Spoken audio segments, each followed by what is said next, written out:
നമസ്കാരം. കൊച്ചിയിലെ ആഡംബര പാർട്ടികൾക്കും കപ്പൽ യാത്രകൾക്കും പിന്നിൽ ലഹരി മാഫിയ ചുവടുറപ്പിക്കുകയാണ്. സർക്കാർ ഉടമസ്ഥതയിലുള്ള നെഫറ്റിറ്റി ക്രൂയിസ് കപ്പലിൽ നടന്ന DJ പാർട്ടിക്ക് പിന്നാലെ പഞ്ചനക്ഷത്ര ഹോട്ടലിൽ നടക്കുന്ന ഞെട്ടിക്കുന്ന വിവരങ്ങളാണ് പുറത്തുവരുന്നത്. റാഡിസൺ ബ്ലൂ ഹോട്ടലിൽ പോലീസ് നടത്തിയ മിന്നൽ പരിശോധനയിൽ ഹൈബ്രിഡ് കഞ്ചാവും കൊക്കൈനുമായി 8 പേരാണ് പിടിയിലായത്. അറസ്റ്റിലായവരിൽ ഡോക്ടറും അഭിഭാഷകനും യുവതികളും ഉൾപ്പെടുന്നുവെന്നത് ലഹരി ശൃംഖലയുടെ ആഴം വ്യക്തമാക്കുന്നു. Kerala shipping and inland navigation കോർപ്പറേഷന്റെ അഭിമാനമായ നെഫറ്റിറ്റി കപ്പലിലായിരുന്നു ആദ്യഘട്ട പാർട്ടികൾ നടന്നത്. സർക്കാർ സംവിധാനമായതിനാൽ കപ്പലിൽ കർശനമായ സുരക്ഷാ പരിശോധനകൾ ഉണ്ടാകില്ലെന്ന പഴുത് ലഹരി സംഘം മുതലെടുത്തു. 5 മണിക്കൂർ കടലിലെ നൃത്തത്തിനും ആഘോഷത്തിനും ശേഷം ഇവർ നേരെ എത്തിയത് കടവന്ത്രയിലെ റാഡിസൺ ബ്ലൂ ഹോട്ടലിലേക്കാണ്.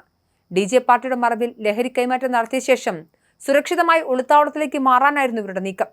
എന്നാൽ പോലീസിന്റെ രഹസ്യ വിവരത്തിൽ സംഘത്തിന്റെ കളികളൊക്കെ പാളി.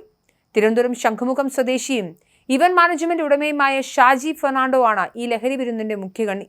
ഇയാളോടൊപ്പം പിടിയിലായവരുടെ പട്ടികയും ഞെട്ടിക്കുന്നതാണ്. കലൂർ സ്വദേശിയായ ഓസ്റ്റിൻ, അഭിഭാഷകനായ രോഹിത് നായർ, കൊടുങ്ങല്ലൂർ സ്വദേശിയായ ജിനോ മുരളി, ന്യൂട്രീഷനിസ്റ്റായ നൂറനാട് സ്വദേശി അക്ബർ ഷാ, ദന്ത ഡോക്ടറായ ബെൻസി റാവുത്തർ, കൊല്ലം സ്വദേശിയായ ഫിസിയോതെറാപ്പിസ്റ്റ് സെയ്തലവി ഫാത്തിമ, ഏവിയേഷൻ വിദ്യാർത്ഥിയായ അമൽ റൌഫ് എന്നിവരാണ് കെണിയിൽ വീണത്. ഇവരിൽ നിന്നും ഹൈബ്രിഡ് കഞ്ചാവ്, കൊക്കൈൻ, മെത്താഫെറ്റമിൻ, എക്സ്റ്റസി പിൽസ് എന്നിവ പോലീസ് കണ്ടെടുത്തു. യുവാക്കളെയും വിദ്യാർത്ഥികളെയും ലക്ഷ്യമിട്ടുള്ള വലിയൊരു ലഹരി ശൃംഖലയുടെ ഭാഗമാണ് ഇവരെന്നാണ് പോലീസിന്റെ നിഗമനം. ഈജിപ്ഷ്യൻ രാജ്ഞിയുടെ പേരിലുള്ള നെഫറ്റിറ്റി കപ്പൽ സഞ്ചാരികളുടെ പ്രിയപ്പെട്ട ഇടമാണ്. എന്നാൽ ഇത്തരം വിനോദസഞ്ചാര കേന്ദ്രങ്ങളെ ലഹരി വിനിമയത്തിനായി ക്രിമിനലുകൾ ഉപയോഗിക്കുന്നു എന്നത് അതീവ ഗൗരവകരമായ സുരക്ഷാ വീഴ്ചയാണ്. കുടുംബങ്ങളുമായി യാത്രക്കെത്തുന്ന സാധാരണക്കാരെ ഭീതിയിലാഴ്ത്തുന്ന രീതിയിലാണ് ഇത്തരം ലഹരി സംഘങ്ങളുടെ കടന്നുകയറ്റം. സർക്കാർ നിയന്ത്രണത്തിലുള്ള കപ്പലിൽ ഇത്തരം DJ പാർട്ടികൾക്ക് അനുമതി നൽകിയ ഉദ്യോഗസ്ഥർക്ക് വീഴ്ച പറ്റിയിട്ടുണ്ടോ എന്ന് അന്വേഷിക്കേണ്ടതുണ്ട്. കൊച്ചിയിലെ പ്രധാന ലഹരി ഇടനാഴിയായി പഞ്ചനക്ഷത്ര ഹോട്ടലുകളും ക്രൂയിസ് കപ്പലുകളും മാറുമ്പോൾ ലഹരി മാഫിയയുടെ വേരുകൾ പിഴുതെറിയാനുള്ള നീക്കത്തിലാണ് പോലീസ്. കടവന്ത്ര SHO R ബിജുവിന്റെയും ഡാൻസ് ഓഫ് സംഘത്തിന്റെയും നേതൃത്വത്തിലാണ് ഈ സുപ്രധാന ലഹരിവേട്ട നടന്നത്. എന്നാൽ സംസ്ഥാനത്തെ ഞെട്ടിച്ചുകൊണ്ടാണ് ഈ പ്രധാനപ്പെട്ട ലഹരിവേട്ട നടന്നത്.